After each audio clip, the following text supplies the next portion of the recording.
Ali, when we look at just what is happening and take into account what Mobile and this family have just told us, there's still so many areas that have not been reached yet.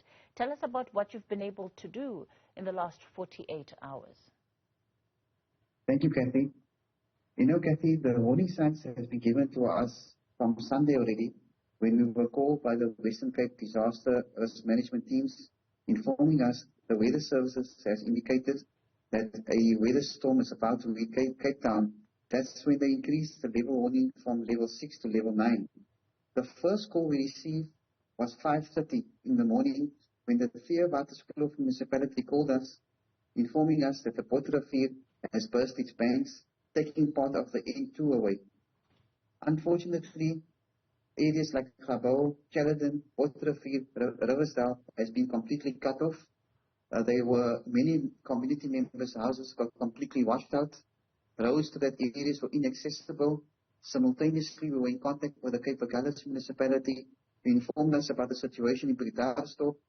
Then the Breda Rivier municipality called us, and they informed us that a river has burst its banks along the Torrens area as well, affecting close to 3,000 people.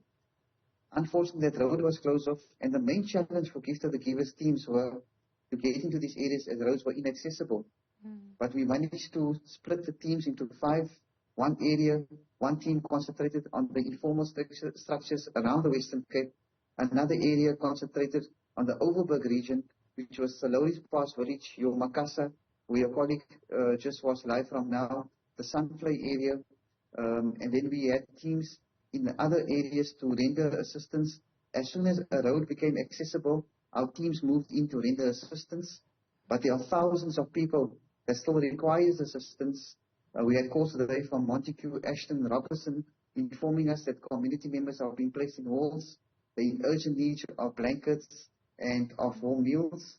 We are just waiting from the authorities to let us, giving us the go-ahead when we can move into these areas. But currently, our teams are assisting the informal settlements around the Western Cape. We managed to get into Grabouw last night through the assistance for the Western Cape traffic officials, but the need is huge. I want to talk about some of the difficulties that residents are facing. Again, if we sort of stay with the example and with the account that this family in Mobile is tracking for us tonight, in their area, that water is completely stuck there. So short of evaporating or finding a channel through which it can begin to flow, it's going to take some time before it actually dissipates. What do you do in this scenario, Ali? What do you advise communities and families to really do in this instance? You know, we always encourage people to move to community halls or community or school halls in terms of this disaster. But where your colleague is right now, we were there about 2 hours ago, and correctly said, that's the area where the two rivers meet, the Eerste River and the Kuilsrivier, and the river stream is very, very strong at the moment. And for that river to escape, it has taken all the people's houses with them. We visited the house.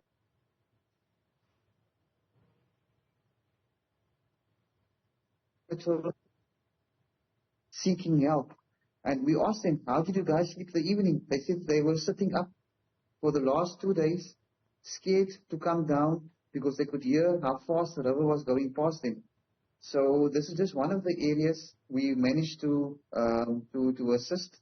There are other areas where community members cannot even access community halls because of not being able to cross the river or not being able to cross what was once a road.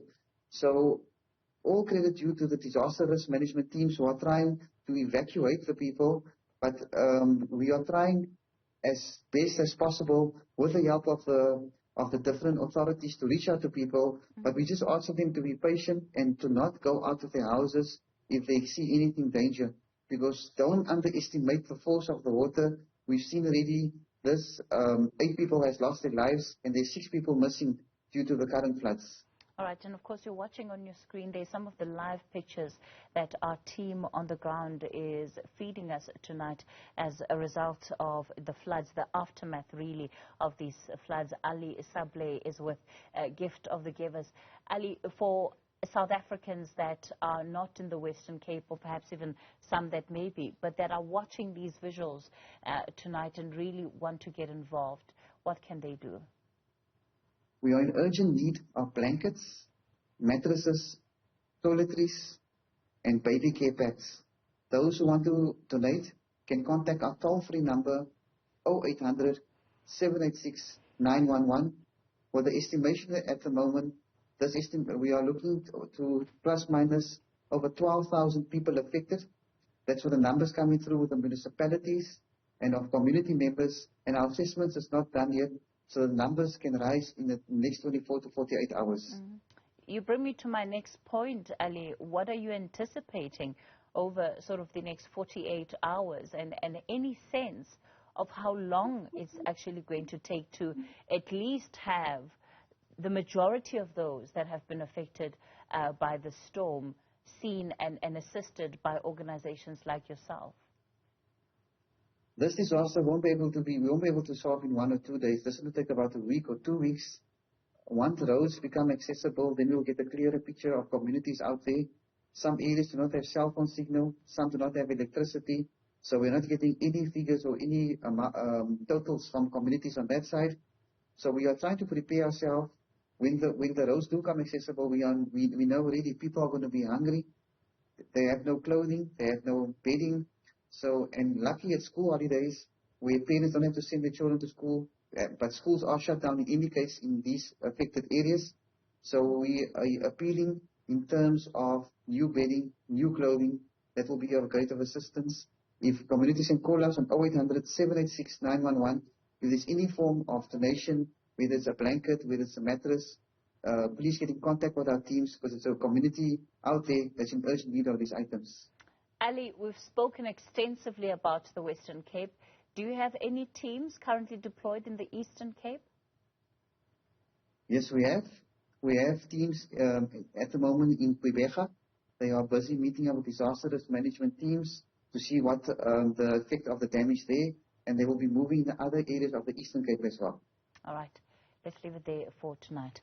Ali Sablay is with Gift of the Givers. So really, an incredible disaster and impact, and as far as the effect of that storm has been for the Western Cape and affected areas in the Eastern Cape.